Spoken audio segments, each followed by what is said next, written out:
was just in Sweden talking to 3 former chiefs or deputy chiefs of allied services. And just the notion is, as the U.S. kind of moves towards, away from kind of the democratic norms, are our allies going to start restricting intelligence from us on certain issues? And when it comes to Russia, That's it. Yeah. Behind the scenes that they are. It's not going to be on counterterrorism or counterproliferation or other things, but on Russia, where there's just such a distrust of the United States. So our allies are withholding, and I think that's something that is pretty dangerous. It's pretty scary because, as Jason, as you noted, you ran liaison operations for a while. Like, liaison is, the sexy stuff of unilateral agent running is really fun, but liaison is just as important. And they can still help us catch spies and learn about, China and Iran and uncover proliferation networks. And there's a skill in doing that too. So is it safe to assume an authoritarian regime that happens in America, fictionally, hypothetically, years down the road, that our enemies will be doing more or less, probably a little bit more, like brazenly and outwardly, doing what they're doing now? I don't see why they wouldn't.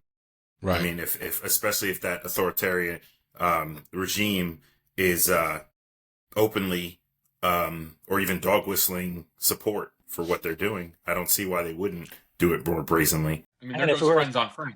So there's, what we live by is friends on friends policy, and that goes away, I would imagine. Friends on friends meaning you don't spy or work against your allies. But once an allied country, let's say in Europe, sees the United States go down a certain path, all that kind of goes away. Yeah. And by the way, and Mick, this goes. You're gonna love this piece too, because I know this is true. Like, think about what the British did, running around in New England and Boston, British intelligence recruiting, penetrations with the IRA. Mm-hmm. They did this for years and years under the nose of the FBI, and so it's not like our foreign, even some of our foreign friends haven't done this in the past. I have to throw a little. Yeah, Mick, refresh your thing and come back in. Refresh your thing and come back in, because I think it said stop recording. But we'll have Mick respond to that one, because that was fucking good. Yeah. Mick is an Irish supremacist. So what was that about the Irish? I missed it. What'd you say? This question is for Mick. No, it's the notion of, not question, it's just the idea of sometimes friends or allies spying on us, spying in our country.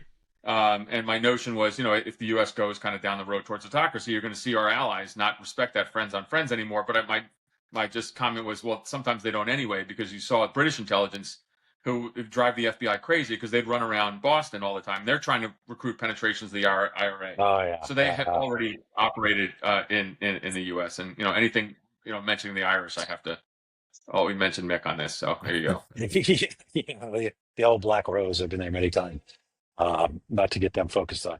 But I mean, I don't think we are going to be an autocracy, but if we were, our alliances would also shift, right? Autocracies tend to support autocracies, democracies. So our adversaries, at least what we have traditionally put as our most significant competitors, are China and Russia, right? So autocracies, and Iran and North Korea, the kind of the rogue states. So that would shift, I would imagine, if you but we're not, because let's talk about that we have a system that would make it extraordinarily difficult for that to happen, right? We don't have, contrary to some people who love to talk about this unitary executive theory, that's not the way the system's set up. It's actually set up contrary to that. Separations of powers.